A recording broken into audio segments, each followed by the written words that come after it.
Oh man, it was a crazy play. Our coach drew up 2 or 3 different options, and I told my teammate TJ, if you pass it to me, I'm putting it up. So he trusted me to shoot the shot, and it went in, man. It worked out for us.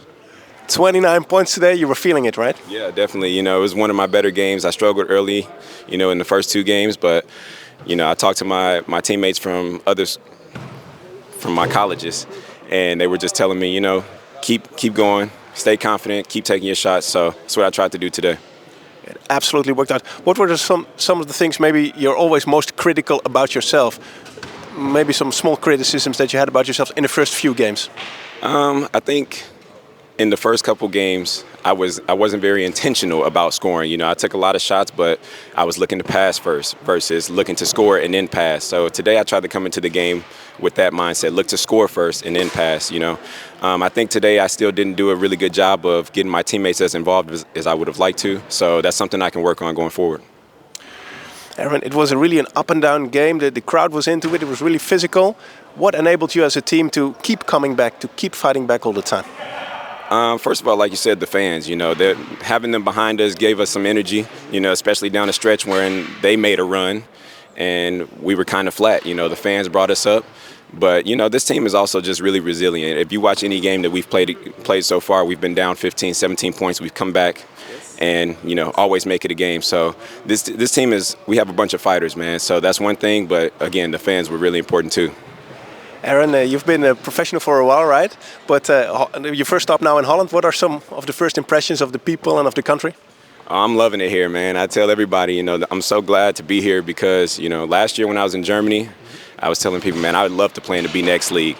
And so now that I'm here, it's everything that I thought it would be. I'm loving it. Het is pijnlijk, hè. Ik denk dat we heel sterk beginnen en dan hebben we zeg maar 25 minuten waar we echt niet onszelf zijn en dan op het einde komen we goed terug van 12 punten. Dan zijn we heel agressief en hebben we een paar kansen om echt de wedstrijd af te maken en dan laten we die liggen en dan we staan met 1,2 seconden nog voor en dan tough shot, valt niet van aan te doen, het is heel pijnlijk. Kun je iets vertellen over die situatie daarvoor, die tip-in, waardoor jullie op voorsprong kwamen? Ja, dat was ook een heel chaotische situatie. We proberen te scoren en het is met 3 pogingen dat we het doen. Het is ook langs de ene kant geluk en kunnen. Ik zat nog te denken, jullie hadden vorig weekend geen wedstrijd, hè? Klopt dat? Maakt dat nog uit voor je ritme? Ja, je begon wel heel goed, hè? Ja, we hebben een oefenwedstrijd gespeeld tegen een Belgische tweede klasser. Dat was nu niet hetzelfde niveau, maar het was inderdaad om een beetje in ritme te blijven. Ja, misschien had het een verschil gemaakt als we vorige week een echte wedstrijd hadden gehad, een competitiewedstrijd. Maar het is nu zo, dus we moesten het doen met de dingen die we hebben. Mattias, jullie waren goed gestart. Jullie hebben gewonnen van Aalst. Wat zijn de ambities van de ploeg dit seizoen? We bekijken wedstrijd door wedstrijd. We proberen gewoon elke wedstrijd te winnen en uiteindelijk zo hoog mogelijk te eindigen. En we zien wel wat eruit komt. En in de play-offs is te doen. Dus. Hier met de hoofdcoach van Stella Artois Leuven, Kristof Michiels. Coach, hoe kijkt u terug op de wedstrijd? Het was een leuke einde tot 1 seconde en een half van het einde. Het is de eerste keer in mijn coachingcarrière dat ik zo'n buzzerbeater tegen krijg. Dus alle respect naar Cook voor het shot. Maar eigenlijk mag dat shot er nooit komen. Er werd niet exact uitgevoerd wat ik op het einde vroeg. Maar oké, ik ben ook blij, positief over het feit dat we terugkwamen. Maar we geven deze wedstrijd eigenlijk weg. Oké, op die last possession mag het eigenlijk niet aankomen. We geven het weg in het tweede kwart. Het tweede kwart waren we echt niet onszelf. Veel te individualistisch, niet als team spelen op beide kanten van het terrein. Maar ik ben wel fier op het feit dat ze terugkomen van 11 punten achter en dat we eigenlijk de wedstrijd in handen hebben. We hebben die belangrijke rebound met 3 punten voor en dan, ik weet niet juist wat er in de hoofden omging, maar dan geven ze een bal aan iemand die van achter wordt verdedigd. Dus dan hebben we een turnover en maakt Davies een heel mooie 3-punter. Oké, we hebben dan een heel goede possession met een opvallende rebound en dan denk je of hoop je dat de wedstrijd binnen is. En dan komt het down op one shot. Maar oké, ik bedoel, een basketbal is een game of runs. Hè. En de laatste run was voor Leiden. Coach, u vertelde net, ik had eigenlijk die defense op die laatste play anders willen zien. Kunt u daar iets over uitweiden? Ja, ik weet niet hoe technisch het publiek is dat kijkt naar dit interview, maar ja, we moesten gewoon iets agressiever switchen. Dus op dat laatste shot, de bovenste jongen was te laat bij de speler die de bal kreeg. En eigenlijk had die bal nooit bij hem moeten komen als exact had uitgevoerd. Maar het is normaal dat coach voor Koek gaat. Hè. Hij maakte er hier 26 al daarvoor en nu maakt hij nog een 3-punter. Ik heb niet gefixeerd op één iemand of zo, maar ik wou gewoon switchen en dat werd niet hard genoeg gedaan.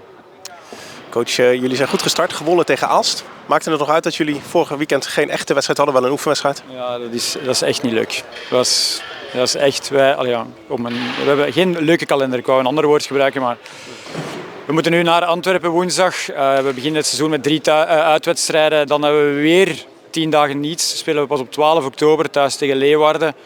Ja, die eerste 2 maanden en een half zijn echt gewoon niet leuk. Ik ben heel blij dat we gewonnen hebben in Aalst, maar dan zit je 2 weken zonder echt competitieve wedstrijd. En Leiden spelen dan in Den Helder een wedstrijd waar ze vertrouwen hebben kunnen opbouwen doen, omdat ze toch winnen. Ze komen comeback met 1 punt.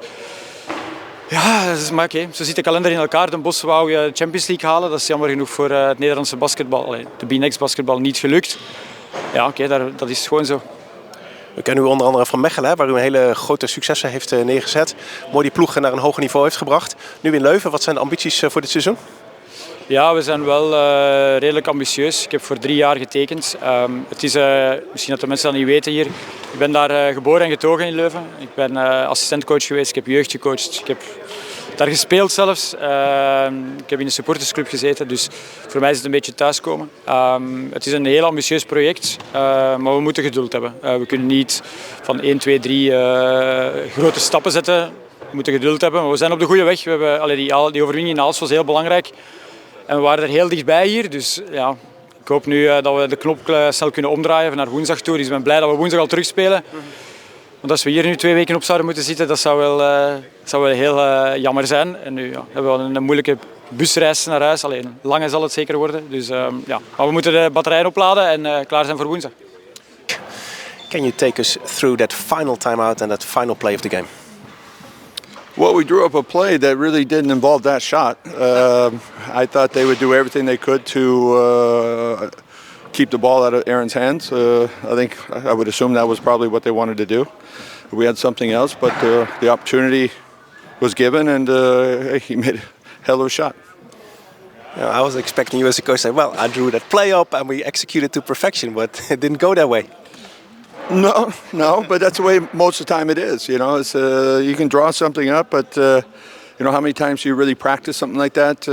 Maybe we should do that more as coaches. Practice once in a while those type of situations. But I thought the other guys did it, and that forced the reaction. That forced the miscue or whatever, and that created that shot. So I mean, I'm more disappointed that we gave them 3 opportunities to take the lead.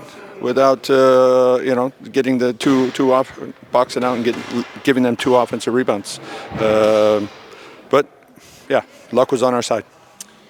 In the media room, we were getting a little déjà vu when they tipped in that shot to take the lead. Did you have time for any déjà vus, or just with your mind on to the next play? No, I was thinking, okay, timeout, or what we're going to do, and then it took forever. But they got to clear those things up, and. I thought the guys stayed ready.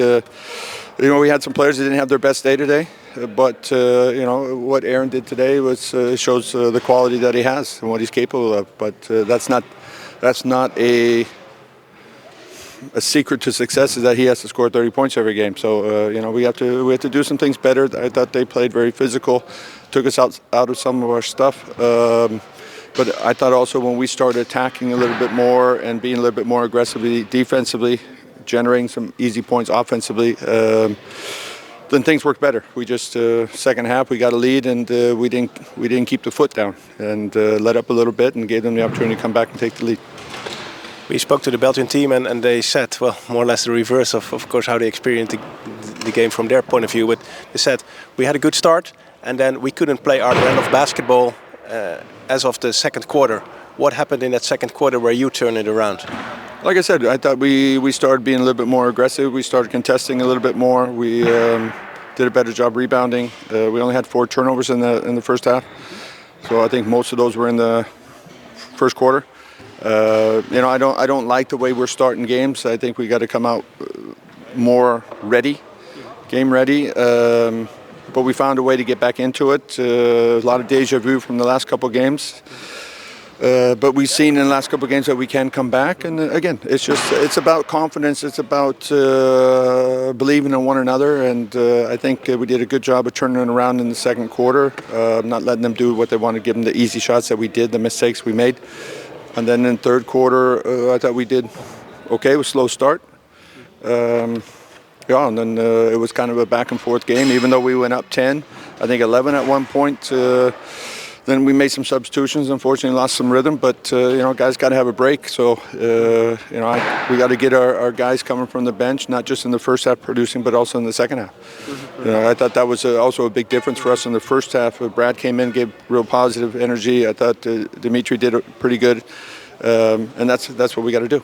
It was another absolutely exciting game. Only close game so far, apart from the Super Cup, but in the BNXT, it's all nail biters. Yeah, it's incredible. 2 games with 1-point wins. Sam's been there both games, so I guess he should have been there the first game. We could have had a third one, but no, we just have to do a better job, I think. Looking ahead to Limburg, that's another team very similar to Leuven, very physical, big team. They got scores. We played them in the preseason. They beat us up pretty good, so we got to come ready. So we'll enjoy this victory tonight, and start thinking about Limburg on Monday, Tuesday. Absolutely, Coach. See you after the 3 October festivities. See you on Saturday in the next game. Thank you for your time. Yeah, I don't even know what's going on 3rd October. My guys do not know what's going on in terms of that, so no one gets the idea of calling them and telling them. We will practice as usual, that's for sure. Man, I mean, we showed some great moments of great team basketball. Unfortunately, we still let it slip here and there, but I mean, that's one hell of a way to win. Aaron made a huge shot, so I mean, thank God for him, but I feel like it was a great team game. We competed the whole time, whole 40 minutes, so great improvement from the other week, so hopefully we can keep it moving. What enabled you to keep coming back and keep fighting back? Because it was really physical, it was up and down, it was runs. What kept you in the game? I feel like it was just trust in one another. I mean, coming off the bench, coach has to have trust in me that I'm going to do my job, but also it's one of those things where we all got to trust each other when we're on the court, that the right shot's going to be taken, the right person's going to be in a spot to make a stop. I mean, when we start, having those little hiccups here and there, we have to rely on one another. So I feel like we did that really well today. What about the fans today, Brett? Oh, the fans are always incredible. I mean, especially after a win like that. I mean, you can only. It's loud. It's real loud in here. So I mean, they come out every night for us, and I mean, we appreciate them a lot. And just great home environment. When they made that tip in with about a second left, did you get a déjà vu from the other week? I mean, that's just one of the things we got to learn from our mistakes. I mean, it would have been a shame to go down like that, but I mean, I think that showed how resilient we were. All right, that happened. We got one more second. Let's get this last shot, and I feel like they executed really well on the last play. Brett, you're new on the team, but an experienced professional. Can you talk about your own game, some of the strengths that you bring to the team? Yeah, I mean, I feel like it's just being physical, being a presence inside. Coming off the bench, it's hard to establish that, but right now I'm doing what I can with my minutes and trying to show the player I am inside. You're pretty experienced, have a nice international career already. Is that something that you also bring to the locker room and maybe to the younger guys? Yeah, I mean, I feel like we're all really well at talking to each other. So, I mean, even at practice, even if it's coach says one thing, we'll try to bounce ideas off each other to improve as we go. So, I mean, I do try to do my piece, but I mean, it's a whole team effort every night. Fantastic, Brett. Thank you so much for an awesome evening, and see you soon. Thank you, appreciate it.